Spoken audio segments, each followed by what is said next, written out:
सरकार को भी करने का काम करें।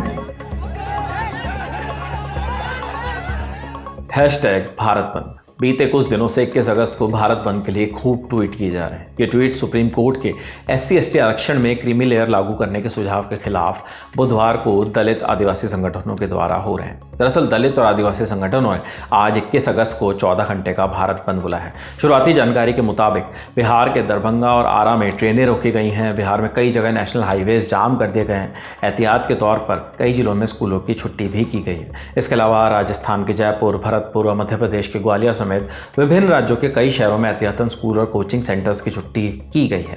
मीडिया रिपोर्ट्स के हवाले से ये भी खबरें आ रही हैं कि लगातार बाकी प्रदेशों में भी भारत बंद का असर शुरुआती समय में नजर आ रहा है। 21 अगस्त के भारत बंद पर अखिलेश यादव से लेकर चिराग पासवान की भी प्रतिक्रिया सामने आई है। कौन सी पार्टी किसके साथ है, भारत बंद आखिर क्यों बुलाया गया, दलित और आदिवासी समुदाय की क्या मांगे हैं, ये सब जानेंगे इस वीडियो में।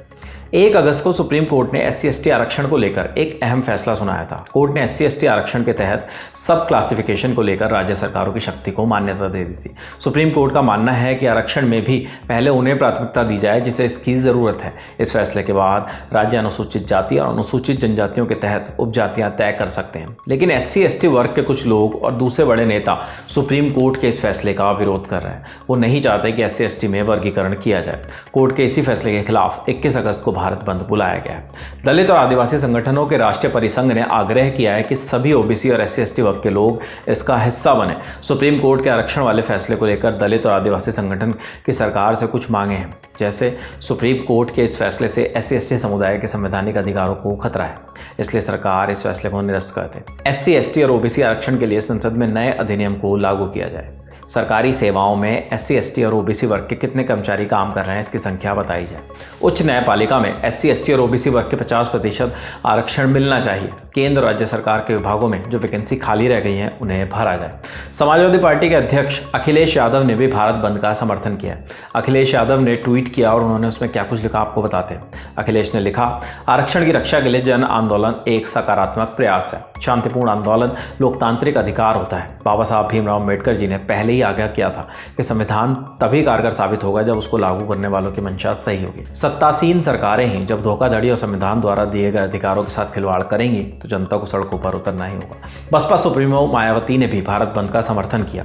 उन्होंने इसका समर्थन करते हुए लिखा, BSP भारत बंद का समर्थन करती है क्योंकि BJP और कांग्रेस आरक्षण विरोधी षड्यंत्र कर रही है। आरक्षण में बदलाव को खत्म करने के लिए शांतिपूर्ण तरीके से मांग की जा रही है। SC/ST और OBC आरक्षण डॉक्टर भीमराव अम्बेडकर के संघर्ष का परिणाम है, इससे खिलवाड़ ना किया जाए।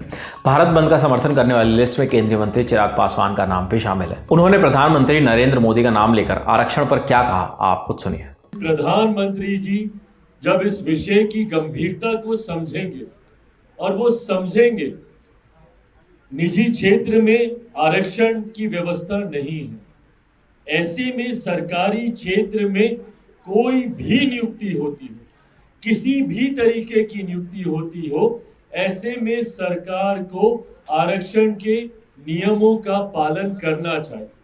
ये मांग लोक जनशक्ति पार्टी रामविलास की रही है हमेशा से। भारत बंद का असर कई इलाकों में नजर आ रहा है। देश में माहौल खराब ना हो इसके लिए पुलिस प्रशासन भी एक्टिव है। बताते चलें कि सोशल मीडिया पर एक ग्रुप ऐसा भी है जो भारत बंद के विरोध में है। उनका मानना है कि SC/ST वर्ग में भी 2 तरह के लोग हैं, एक जो संपन्न हो चुके हैं और दूसरे जो अभी भी बेसिक जरूरतों से वंचित हैं। ऐसे में भारत बंद का विरोध करने वालों का मानना है कि समुदाय में वर्गीकरण होना चाहिए। इस खबर के लिए तमाम जानकारी विभावरी ने जुटाई है। आगे जो भी अपडेट्स आते हैं हम लगातार आप तक वो सब भी पहुँचाते रहेंगे। मेरा नाम है विपिन, देखते रहिए द ललन टॉप। शुक्रिया।